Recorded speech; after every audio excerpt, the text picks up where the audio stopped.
What happened with the Amazon Web Services outage isn't just some tech glitch. It's not a funny little inconvenience. It's a massive red flag waving right in everyone's face. One company goes down and instantly a huge part of the internet collapses. Sites go offline, payment systems freeze, infrastructure stall, people panic. That's not resilience. That's straight up fragility. And this is the danger of centralization. This is what happens when the entire digital nervous system of the world gets funneled through a handful of choke points controlled by a few powerful entities. You might think it's convenient, until one day the lights just go out. Everything in your life today runs through these centralized hubs. Your bank account, your digital ID, your phone, your ability to buy food, your access to energy, healthcare, transportation, and communication. It's all tied to centralized infrastructures. They sell it to you as easy. They tell you it's for your safety. But in reality, it's just a trap. It's dependency disguised as convenience. And the second you depend on something you don't control, they control you. If one company going down can silence half the internet, imagine what happens when that power is used intentionally, not by accident, not by a server crash, but by someone pulling a lever on purpose. History repeats itself. Every empire, every centralized system, every power structure does the same thing.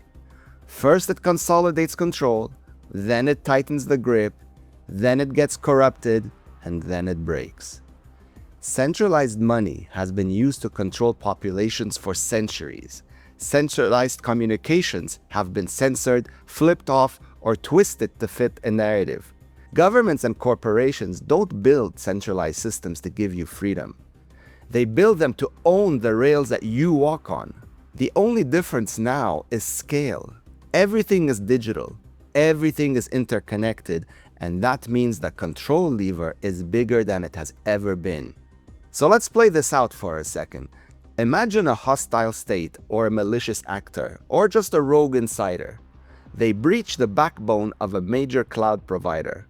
No bombs, no tanks, just code. And within minutes, food supply chains freeze, transportation halts, communications collapse, energy distribution goes haywire. Millions are instantly locked out of modern life. Now add centralized digital ID on top. Add a central bank digital currency tied to that ID. Now you don't just lose access to websites, you've just lost access to your entire life. No payment, no mobility, no identity, no recourse. People say that sounds dramatic. It's not. It's math, it's structure. Centralization is one big attack surface just waiting to be exploited. If a government, a corporation, or a coalition of them can flip a switch and cut you off from your money or your identity, then your freedom is an illusion. You don't own anything. You're just temporarily allowed to use it. This isn't hypothetical. We've already seen people get cut off from bank accounts for political reasons. We've seen platforms deplatform entire groups. We've seen financial censorship in real time. Imagine that power at the scale of a global centralized digital ID and currency system. One button, one click, one database update, gone. That's not a future I'm willing to live in. This is why Bitcoin matters. This is why self-custody matters. Bitcoin isn't just some investment. It's the first tool in human history that lets anyone, anywhere, secure their value without needing to beg for permission. It's decentralized, borderless, permissionless, censorship-resistant, and it runs whether they like it or not. No government can shut it off, no corporation can censor it, no bank can freeze it.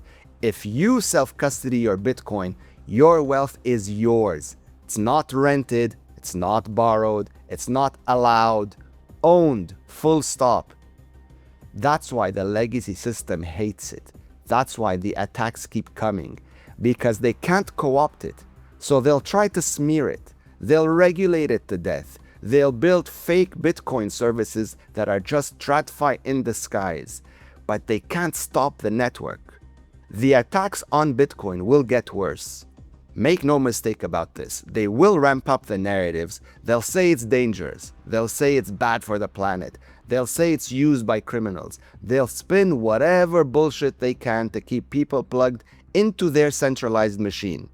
The old system is collapsing. The empire is dying, and dying empires don't go quietly. They bite. They try to drag everyone down with them. But no matter what they do, they cannot stop Bitcoin. They can only try to scare you from using it. Here's the catch though. Bitcoin only works if you actually use it the way it's meant to be used. If you keep your coins on a centralized exchange, or if you rely on third parties, or if you treat Bitcoin like a stock instead of a freedom tool, then you're still inside their system. You're just in a prettier cage. Freedom isn't something handed to you. You have to take it.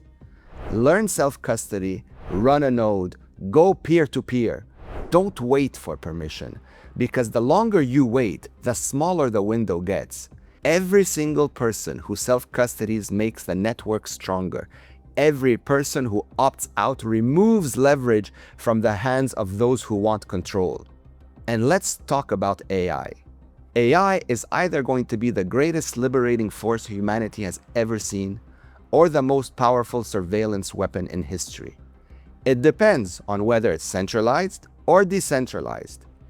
If AI remains in the hands of a few corporations and governments, it will be used to manipulate, monitor, and control everything. If it's decentralized, however, if it's built and distributed at the edges, it becomes a force multiplier for human agency. Bitcoin gives you control over your money. Decentralized AI gives you control over your intelligence layer. Together, that's power. We don't have infinite time, unfortunately. The window to opt out before they lock the system down is closing.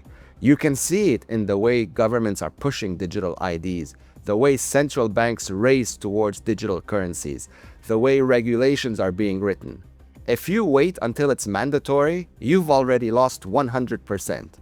This isn't about getting rich. This isn't about hype cycles either. This is about survival. This is about your dignity. This is about your right to exist without permission from a faceless bureaucrat or a corporate server farm. So here's the reality. If you care about your freedom, your agency, your future, then do something about it. Learn Bitcoin. Get your coins off exchanges. Hold your own keys. Teach someone else to do the same. Build parallel systems. Reject their fake narratives and lies. This will not happen by itself. We need to make it happen. And the only way they lose is if enough people simply stop participating in their system. Centralization is fragile. It breaks under pressure. Decentralization grows stronger the more it's attacked. That's the fundamental difference. One is control, the other is freedom. And as long as more people choose freedom over control, the truth over lies, sovereignty over dependency, we win. And here's the best part, guys. It's already happening. People are waking up. People are opting out. The tide is shifting. Don't wait for permission. Don't ask for it. Just take it. Take back control of your time, your energy, your future.